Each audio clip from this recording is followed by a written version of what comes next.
দেখো নেক্সট দেখো সপ্তম পাঠটি দেখো।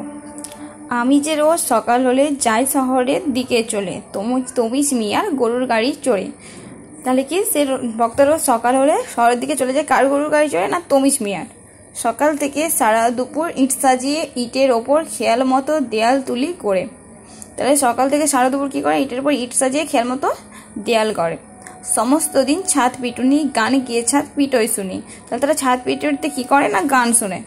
অনেক নিচে চলছে গাড়ি ঘোড়া, এবং নিচে গাড়ি ঘোড়া চলছে ছাদের নিচে।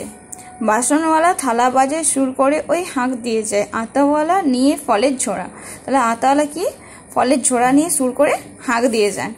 কোনো আতাওয়ালা বা ফল ভালা গেলে কি ওরা হাঁক দিয়ে যায়, তো সেরকমই আতাওয়ালা ফলের ঝোড়া নিয়ে সুর করে হাঁক দিয়ে যায়।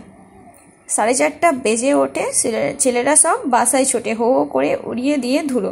তাহলে কি 4:30 বাজলে ছেলেরা সব বাসায় ছোটে। সবাই যখন বিকেলবেলা বাচ্চারা খেতে যায় কি 4:30 বাজলে সব যে যার বাড়ি ফিরে যায়, তো ঠিক সেরকমই এই কবিতাতে ছেলেরা 4:30 বাজলে যে যার বাড়ি যায়। রোদ্দুর যে আসে পড়ে পুবের মুখে কোথাও ওড়ে, দলে দলে ডাক দিয়ে কাকগুলো। আমি তখন দিনের শেষে ভাড়ার থেকে নেমে এসে আবার ফিরে আসি আপন গায়ে। যখন দলে দলে কাকগুলো ডাকে তখন কি করেন বক্তা? না দিনের শেষে ভাড়ার থেকে নেমে এসে আপন গায়ে ফিরে আসি।